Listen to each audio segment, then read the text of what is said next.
The new era began with a confession Real Madrid did not intend to make. Álvaro Arbeloa walked into his first match believing he understood something his predecessor had missed. He believed that continuity from the academy, faith in familiar faces, and calculated risk could compensate for absent stars. What he discovered instead was that the institution he inherited is far more fragile than its name suggests. This was not simply a bad night in a provincial stadium. This was a revelation about the architecture of a club that has spent years building its reputation on emergency rescues and individual brilliance rather than systemic resilience. And now, that architecture stands exposed. Consider what Arbeloa chose to do before his first 90 minutes in charge. He left behind the names that fill stadiums, the French forward recovering from an accelerated rehabilitation, the English midfielder whose relationship with the previous manager became tabloid currency,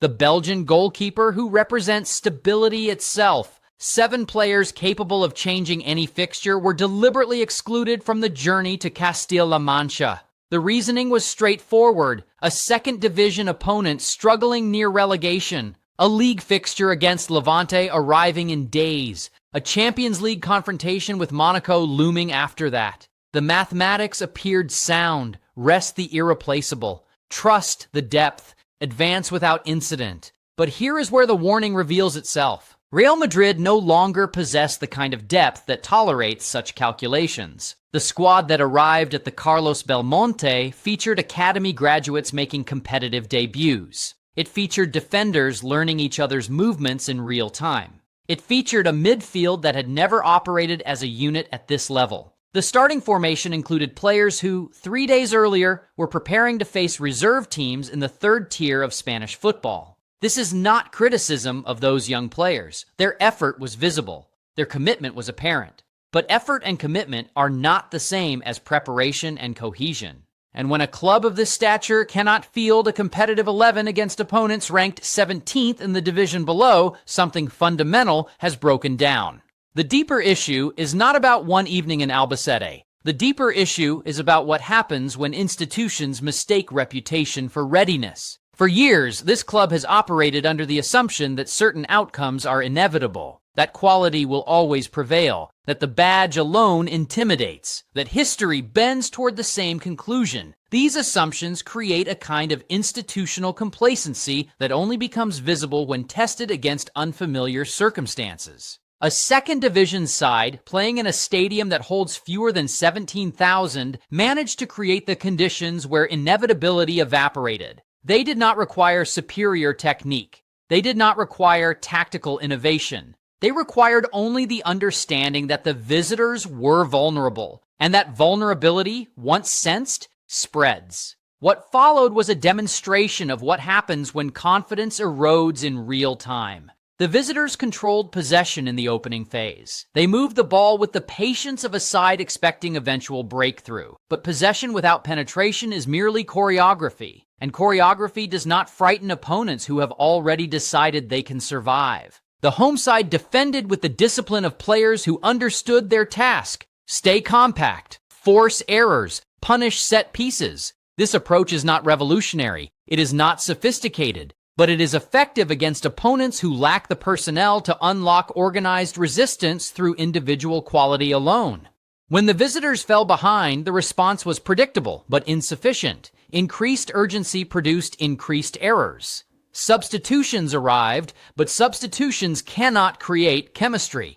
Players entering from the bench were being asked to rescue a situation they had not been present to prevent. The equalization before halftime might have steadied the nerves. Instead, it created false comfort. The belief that parity had been restored disguised the reality that the underlying dynamics had not changed. The home side remained compact, the visitors remained disjointed, and the second period merely confirmed what the first had suggested. Momentum in football is not mystical, it is mathematical. When one side believes it can win and the other side doubts it can avoid losing, the probabilities shift. They shift in small increments at first, then accelerate as events confirm the shifting perception. By the final quarter of this fixture, the home players were operating with freedom. Their crowd was generating noise that magnified every positive action. Their manager was making substitutions designed to win, not merely survive. Meanwhile, the visitors were chasing the fixture rather than controlling it. The late drama only emphasized the structural deficiency. An equalizer from a set piece in stoppage time should have represented rescue. Instead, it became prelude to immediate collapse. Within minutes of restoration, the visitors conceded again, and this time, there was no response remaining. The result eliminates a club from a competition they have won more than any other in their nation. That elimination, in isolation, can be dismissed as cup football variance. Shocks occur. Underdogs triumph. The format invites unpredictability. But this was not a shock delivered by an inspired opponent executing beyond their capacity. This was a shock delivered to an opponent who arrived unprepared for resistance.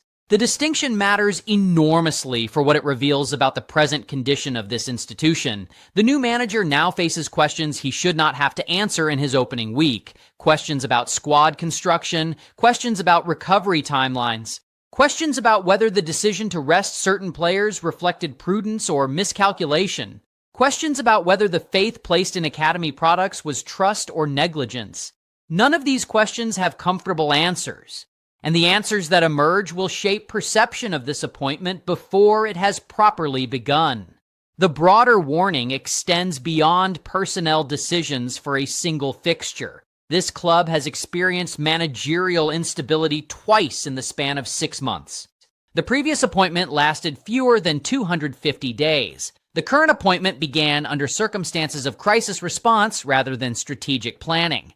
The players have now absorbed different philosophies from different voices in rapid succession.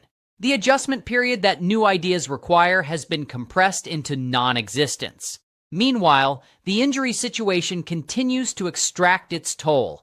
Key defenders remain unavailable. Creative midfielders are nursing fitness concerns. The forward line, so celebrated at the beginning of the campaign, has not functioned as anticipated. Individual brilliance has appeared in isolated moments, but collective fluency has remained elusive throughout the season. This is the environment into which the new manager has arrived. Not a project requiring construction, but a structure requiring repair. The difference matters because repair work offers no honeymoon period. Results are expected immediately. Patience is not granted by supporters who have witnessed their club contest European finals in recent memory. The elimination from this domestic cup reduces the margin for error in the competitions that remain. The league campaign continues with a 4-point deficit to overcome. The European campaign continues with advancing still mathematically possible, but requiring performances the squad has not consistently delivered. Each fixture now carries additional weight. Each setback now amplifies concern.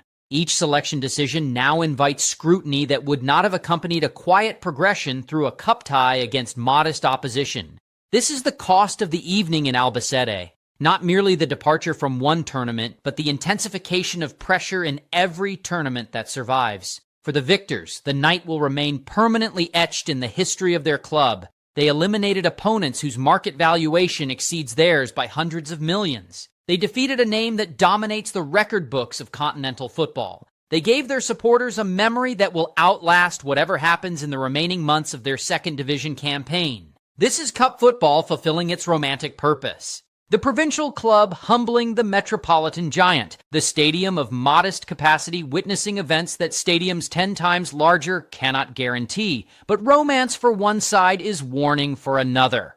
The warning is this: reputation cannot substitute for readiness. History cannot compensate for present dysfunction. And assumptions about inevitable outcomes create the conditions for their own contradiction. This club spent years accumulating trophies through combinations of institutional excellence and individual genius. The institutional excellence has eroded through managerial turnover, squad mismanagement, and failure to replace departed pillars. The individual genius remains present but cannot operate in isolation against organized collective resistance. What remains is a name that still frightens, but a reality that no longer justifies the fear. The new manager has inherited not a project, but a problem. The problem is not tactical or strategic. The problem is structural. And structural problems do not yield to enthusiasm or appointment announcements. They yield only to sustained reconstruction that requires time this club has demonstrated no willingness to provide. The question now is whether this evening accelerates recognition of what must change, or whether it becomes another episode absorbed into the narrative of temporary difficulty eventually overcome.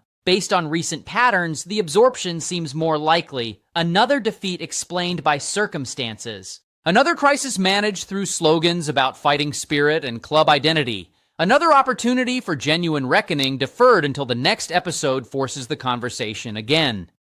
There is something instructive about the timing of this collapse. It arrived at the precise moment when the club had positioned itself for renewal, a new voice on the touchline, a clean separation from the tensions that had accumulated under the previous regime, an opportunity to reset narratives and recalibrate expectations. Instead of reset, the club received reinforcement of existing concerns, the concerns about midfield construction that former presidents have raised publicly, the concerns about squad balance that analysts have documented throughout the campaign, the concerns about whether assembling individual talent translates automatically into collective function.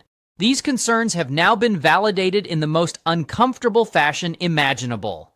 Not through a narrow defeat to appear, not through an away fixture against elite European opposition, through elimination at the hands of opponents whose entire operating budget would not cover the wages of the stars deliberately left behind. The psychological residue of such an evening cannot be dismissed. Players process defeat differently depending on its nature. A loss to superior opposition can motivate. A loss to circumstances beyond control can be rationalized. But a loss that exposes inadequacy creates doubt that persists across subsequent fixtures. The academy players who started this match will carry questions about whether they are ready for the occasions their club regularly faces.